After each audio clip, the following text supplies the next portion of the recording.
India has started a mammoth exercise of evacuating hundreds of thousands of Indian citizens stranded across the globe.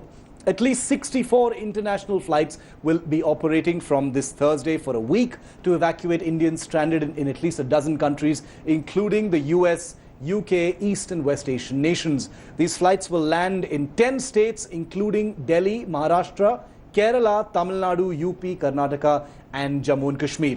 3 naval warships, like I said, INS Jalashwa, INS Magar and INS Shardul, which are all amphibious warships, are reaching Dubai and Maldives to evacuate stranded Indians. In total, 14 naval warships will be used to bring back Indians. All passengers will be screened before the flights and only asymptomatic passengers will be allowed. After arriving, the passengers will need the Arogya Setu app and fresh screening followed by a 14-day quarantine period. It's the big evacuation plan by the Indian government that kicks into action this Thursday. Out of the 64 flights, 15 flights from 7 countries will be coming to Kerala. This brings the total number of passengers to 3,150. 11 flights from 9 countries would be coming to Tamil Nadu, which makes it 2,150 passengers. 7 flights from 6 countries will come to Maharashtra, which comes to 1,900 passengers.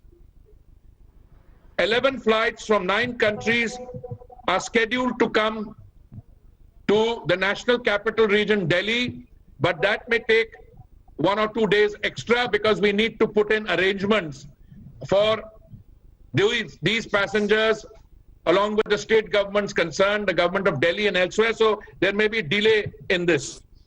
7 flights from 6 countries involving 1,750 passengers to Telangana, 5 flights from 5 countries totaling 1,100 passengers to Gujarat, 1 flight to Punjab, 200 passengers, 3 flights to Jammu and Kashmir, 600 passengers, 3 flights from 3 countries to Karnataka, 650 passengers, Uttar Pradesh, 1 flight, 200 passengers.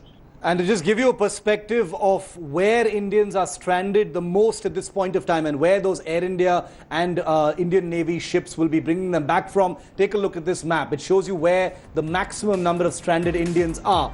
They're in the United States, they're in the United Kingdom, they're in Singapore, they're in the Philippines, they're in Malaysia, they're in UAE, Qatar, Saudi Arabia, Kuwait, Bahrain and Oman. So large parts of West Asia, the US and UK and some parts of Southeast Asia like Singapore and Malaysia.